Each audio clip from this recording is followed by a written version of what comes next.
What's up, guys, and welcome back to Bukob Entertainment. So, today we want to look at the issue of Julius Malema, and Floyd Shivambu.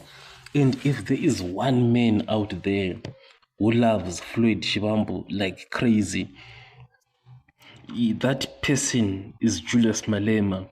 And by love, I mean that brotherly love, you know, eh, that brotherly love of loving somebody. And it's what Julius Malema has towards Floyd Shivambu.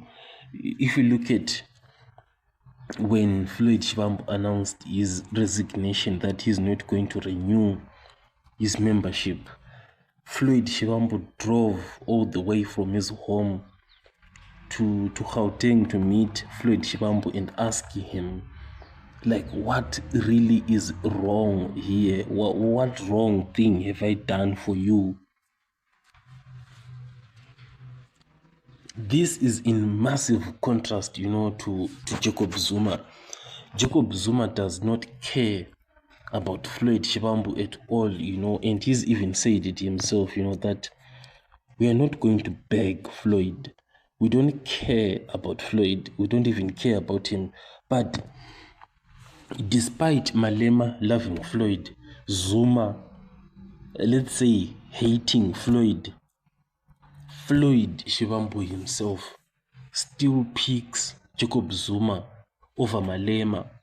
It's really surprising, like what is really going on, because you would expect Floyd to pick Malema over Zuma.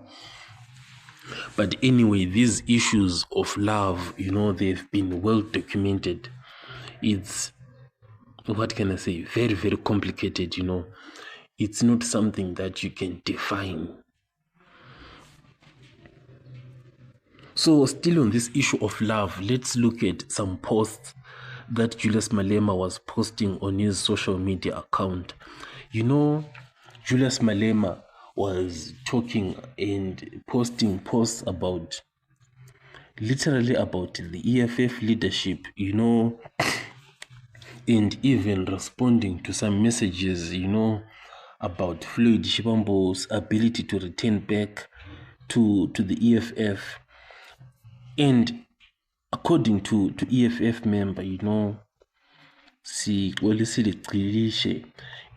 really explained, that Malema still has hopes for a reunion, between Malema himself and Shivambu. She was saying that, Malema still hopes, that Floyd can come back to the EFF. But the challenge that is there for Malema is that the party's highest structures, the Central Command team, it actually shut that door. It really shut the door. And as you know, the EFF does not revolve under one person. They have these structures, they have this Central Command team that makes decisions. It's not one person who makes the decisions. Malema himself, personally, he hasn't let go of Floyd emotionally or politically. He still wants him back. But the challenge that is there is that Malema is limited, with regards to his power. So despite himself, being the commander-in-chief, Malema is bound by the collective decisions of the CCT.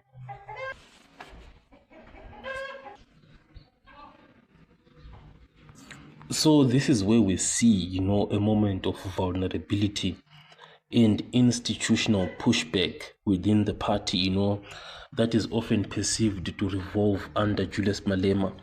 The fact that this is coming from someone like Sixolisile, who's been outspoken and often aligned with the core of EFF ethos, it suggests that this isn't speculation. It's inside knowledge, and Malema didn't deny, what Sixolisile said, He actually doubled down in another tweet. Julius Malema said the CCT rejected the offer. That is so amazing. Julius Malema actually went to the CCT and made the offer to, it's like, what can I say, to create a loophole, or exactly the correct word is an exception for Floyd Shivambu, to say that if he ever wants to return back, please allow him to return back. But the CCT, rejected that. So Malema himself, he would want Floyd to return back. So the rejection didn't come from Malema himself, but it comes from the CCT.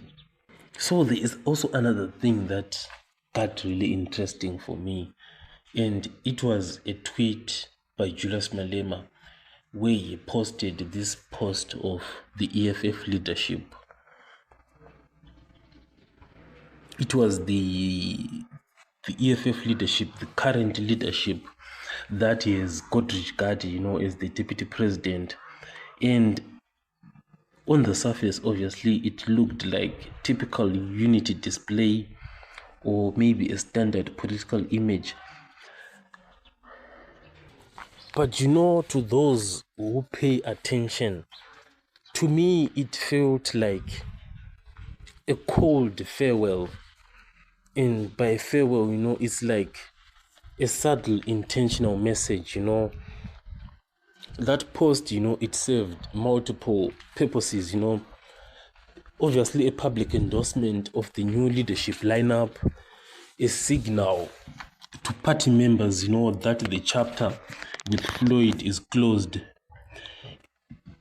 and to Floyd himself that you are no longer here.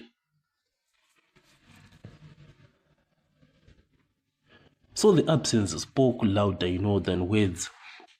In political spaces, optics matter a lot, and this was a silent page, wrapped in a smiling photo. So